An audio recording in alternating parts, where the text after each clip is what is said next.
नमस्कार. माहेरची चवमध्ये तुमचे खूप खूप स्वागत आहे. आज मी परत तुमच्यासाठी एक नवीन रेसिपी घेऊन आलेली आहे. आज मी बनवणार आहे गव्हाच्या पिठाचा शिरा.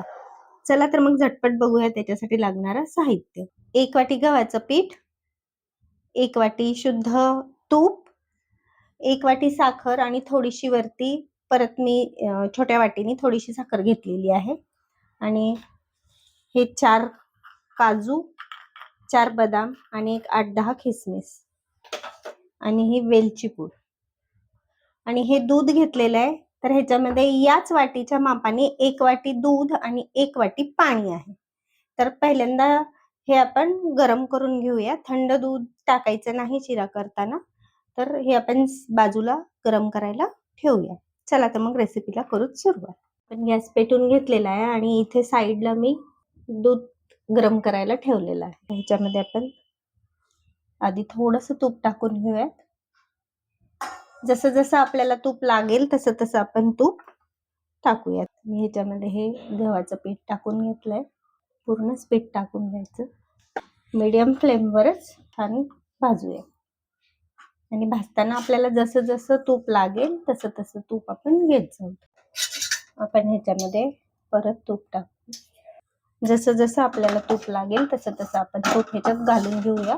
आणि छान खमंग असं लालसर रंगावर हे आपल्याला भाजून घ्यायचं आहे. आणि भाजल्यावर तुम्हाला त्याचा मंद मंद असा छान सुगंध पण सुटेल पीठ भाजल्याचा आणि आजूबाजूला तूपही सुटेल. तेव्हा आपल्या लक्षात येऊन जाईल की हे पीठ छान भाजलेलं आहे. पुन्हा अजून मी ह्याच्यामध्ये थोडंसं तूप टाकून घेतलेलं आहे. छान खमंग भाजून घेऊयात आपण. तुम्ही पाहू शकता हे छान एकत्र असं मस्त हे झालेलं आहे. हे असं छान सॉफ्ट होत आहे.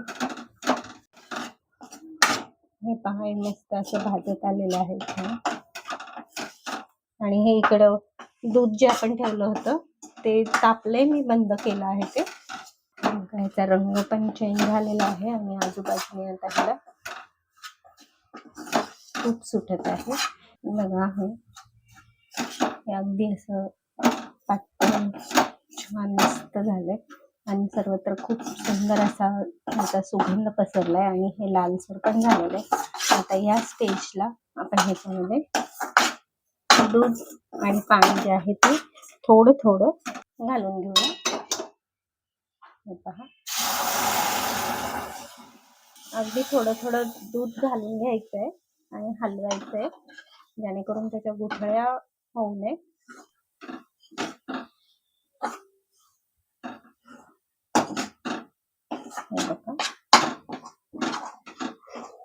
त्याच्यामध्ये आपण अजून ओतून घेऊ.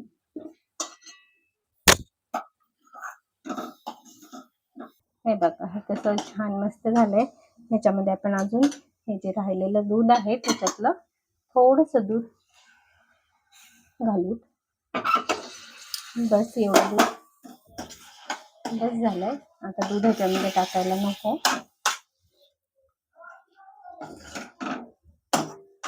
याला 1-2 मिनिटं मी वाफ काढते. हे 2 मिनिटं झालेले आहेत. आपण पाहूया. पहा तुम्ही कसं मस्त छान झालेलं आहे.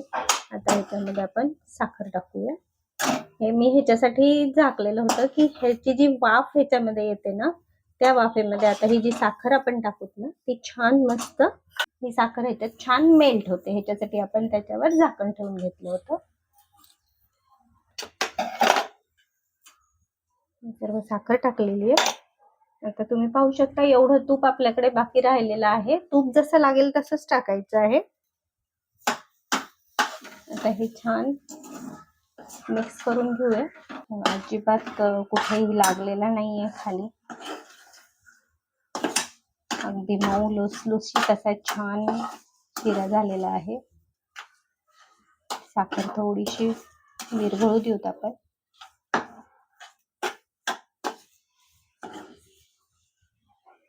तुम्ही पाहू शकता छान मस्त साखर ह्याच्यामध्ये मेल्ट झालेली आहे छान. आता आपण ह्याच्यामध्ये हे ड्रायफ्रुट्स मी कापून घेतले होते हे आपण ड्रायफ्रुट्स ह्याच्यात घालून घेऊ. हा पटकन बनणारा शिरा आहे, फक्त हा भाजण्यावरच आहे.